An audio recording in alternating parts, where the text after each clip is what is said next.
नमस्कार दोस्तों, हमारी आज की कहानी का नाम है बंटवारा। माँ, हम दोनों देवरानी जेठानी का काम बांट दीजिए, वरना मैं अकेले कब तक करती रहूँगी। मेरे भी छोटे छोटे बच्चे हैं। अभी तक अकेली थी तो पूरे घर का काम अकेले ही करती थी। कितने सालों से इंतज़ार कर रही थी कि देवरानी आएगी तो थोड़ा सा काम तो बटेगा। आपने कहा अभी ब्याह कराई है, अभी 2-3 महीने चूल्हे चौके में नहीं घुसेड़ना है, फिर तो ज़िंदगी भर करना ही है। जबकि मुझे तो पहले दिन से ही चूल्हा चौका पकड़ा दिया था आपने। देवरानी जी भी अपने आप से आगे बढ़कर कोई काम नहीं करती। अगर कोई काम कह दो तो उन्हें ये लगता है कि सास ने नहीं कहा तो जेठानी क्यों कह रही है। लेकिन अब अकेले काम करना मेरे बस की बात नहीं है। घर के कामों के चक्कर में मैं बच्चों पर बिल्कुल ध्यान नहीं दे पाती।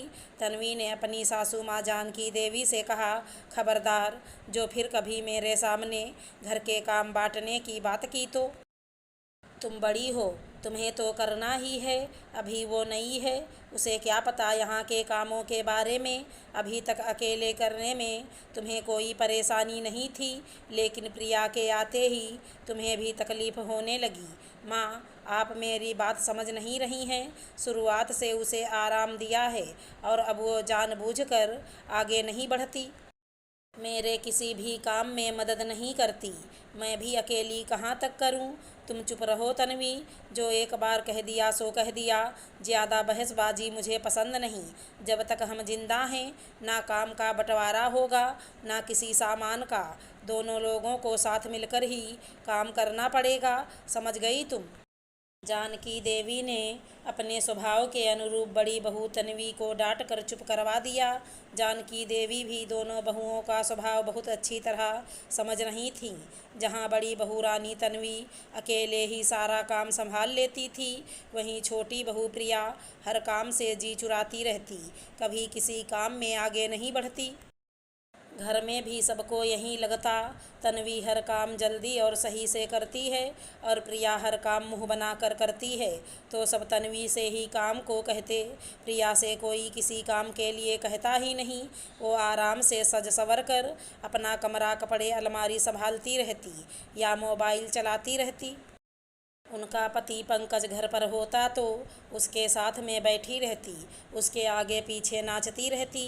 तन्वी को घर के सारे काम अकेले ही करने पड़ते और उसके 2 छोटे छोटे बच्चे, 6 साल का रवि और 3 साल की रिया, उन पर वो बिल्कुल ध्यान ही नहीं दे पाती। दोनों स्कूल जाते हैं। यहाँ तक कि सुबह के समय बच्चों को स्कूल के लिए तैयार करना होता और घर में भी सबको चाय नाश्ता देना रहता। सास ससुर पति रितेश, देवर पंकज सब अलग अलग समय पर तैयार होकर आते और तन्वी बच्चों को नहलाकर खड़ा करती। तब तक चाय के लिए सास ससुर तैयार हो जाते तो बच्चों को ड्रेस पहनने को कहकर जल्दी से चाय नाश्ता तैयार करने लगती। तब तक प्रिया नहाकर तैयार भी नहीं होती और ना ही बच्चों को स्कूल के लिए तैयार होने में कोई मदद करती। तन्वी की परेशानी को नहीं समझ रही थी। ऐसा करके वो प्रिया की हरकतों को बढ़ावा दे रही थीं। तन्वी ने जब ये कहकर आवाज़ उठाई कि काम बांट दीजिए या सुबह शाम कर दीजिए, जिससे मुझे भी अपने बच्चों के लिए थोड़ा समय मिले। बच्चे बड़े हो रहे हैं, आप ट्यूशन भी लगाने नहीं दे रहीं और मुझे जब घर के कामों से ही फुर्सत नहीं मिलेगी तो मैं बच्चों को कब पढ़ाऊँगी।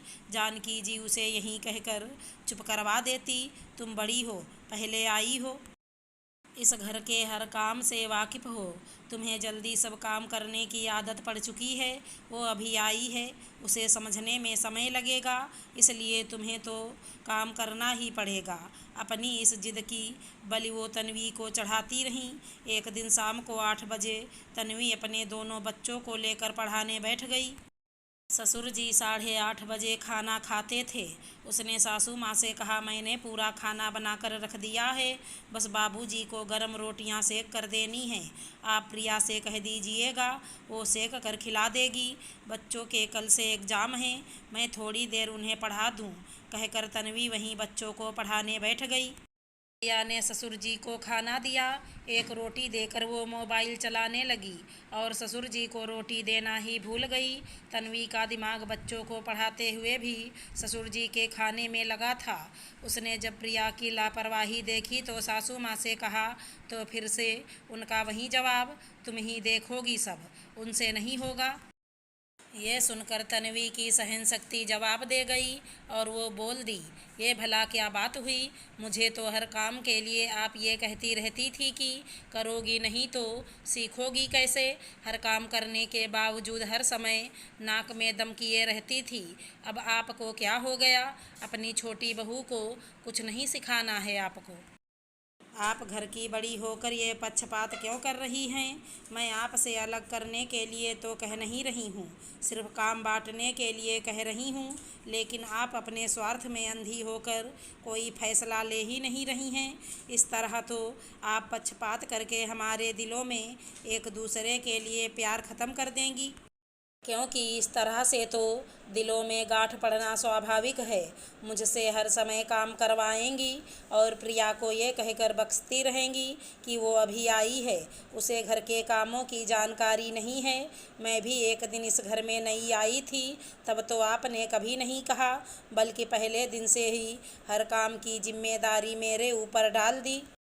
चलिए कोई बात नहीं, इसी बहाने मैंने जिम्मेदारी निभाना और उठाना सीख लिया। लेकिन अब देवरानी जी के आने के बाद आपको जिम्मेदारियां तो बांटनी ही पड़ेंगी।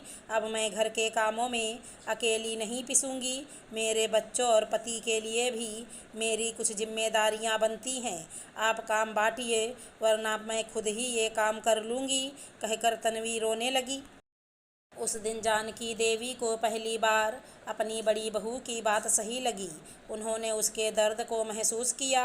अकेले रहते तो उसने सब कुछ संभाला है, अब अगर देवरानी के आने के बाद तन्वी काम को बांटना चाहती है तो उसमें गलत क्या है।